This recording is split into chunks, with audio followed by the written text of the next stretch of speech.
सिकंदर आजम, जिसे सिकंदर सिवम भी कहा जाता है, कदीम मकदूनिया का हुक्मरान था और तारीख के अजीम तरीन फौजी जहनों में से एक था। इसने 356 कब्ल मसीह में मकदूनिया के शहर बीला में जन्म लिया। इसके वालिद फिलिप दुवम मकदूनिया के बादशाह थे और उसकी वालिदा ओलिम्पेस थी। सिकंदर की इब्तिदाई तालीम अजीम फलसफी अरस्तू के ज़ेर निगरानी हुई, जिसने इसमें अदब, साइंस, तिब और फलसफा का शौक पैदा किया।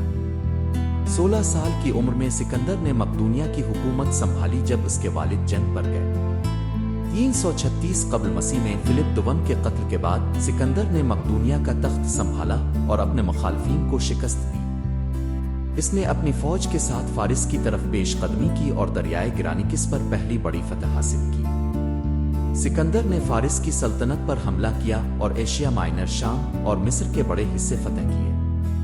मिस्र में इसने इस्कंदरिया शहर की बुनियाद रखी, जो बाद में इल्म व दानिश का मरकज बन गया। सिकंदर ने बाबुल की फतह के बाद फारिस के दारुल हुकूमत परसिपोलिस की तरफ पेशकदमी की और इसे फतह किया।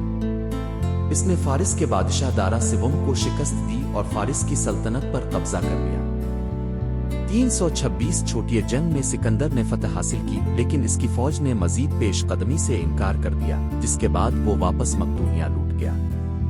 सिकंदर आजम की जिंदगी में कई दिलचस्प वाकयात हैं जो उसकी शख्सियत और फतूहात को मजीद दिलचस्प बनाते हैं। यहाँ देवजेनिस के साथ मुलाकात। सिकंदर आजम ने एक बार मशहूर फलसफी देवजेनिस से मुलाकात की, जो एक बड़े मिट्टी के बर्तन में सोता था। सिकंदर ने देवजेनिस से पूछा कि क्या वो इसके लिए कुछ कर सकता है। देवजेनिस ने जवाब दिया, हाँ, एक तरफ हो जाओ, तुम मेरी धूप रोक रहे हो। सिकंदर ने देवजेनिस की बेनियाजी को पसंद किया और कहा, अगर मैं सिकंदर ना होता तो देवजेनिस होता।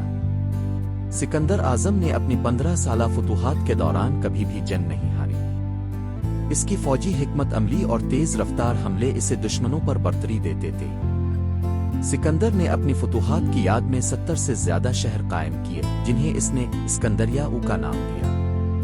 इनमें से सबसे मशहूर मिस्र में वाक़ है, जो आज भी एक बड़ा शहर है। सिकंदर का मशहूर घोड़ा बोसेफलविस था, जिसे इसने एक नौजवान के तौर पर काबू किया था। बोसेफलविस को कोई भी काबू नहीं कर सकता था, लेकिन सिकंदर ने इसकी आंखों पर हाथ रखकर इसे पुरसुकून किया और उस पर सवार हो गया। ये घोड़ा सिकंदर के साथ इसकी तमाम फतूहात में शामिल रहा। हिंदुस्तान की मुहिम के दौरान सिकंदर ने नंगे फलसफियों से मुलाकात की, जो हिंदू अजैन मजहब के पैरकार थे और इंसानी गुरूर को तर्क कर चुके थे। सिकंदर ने उनके साथ तवील गुफ्तगू की और उनकी दानिशमंदी से मुतासिर हुआ। सिकंदर ने फरीजिया में गोर्डियन गिरा को खोला, जो एक पेचीदा गिरा थी, और कहा जाता था कि जो इसे खोलेगा वो एशिया का हुक्मरान बनेगा। सिकंदर ने गिरा को तलवार से काट कर खोल दिया। सिकंदर की मौत का सबब आज तक एक मुइम्मा है।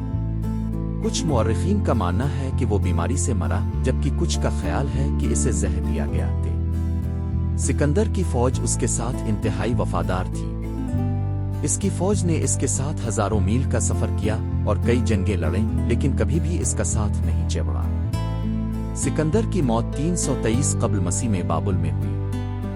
इसकी मौत के बाद इसकी सल्तनत मुख्तलिफ हिस्सों में तकसीम हो गई, लेकिन इसकी फतूहात ने एक नए तारीखी दूर, हेलेनिस्टिक दूर की बुनियाद रखी।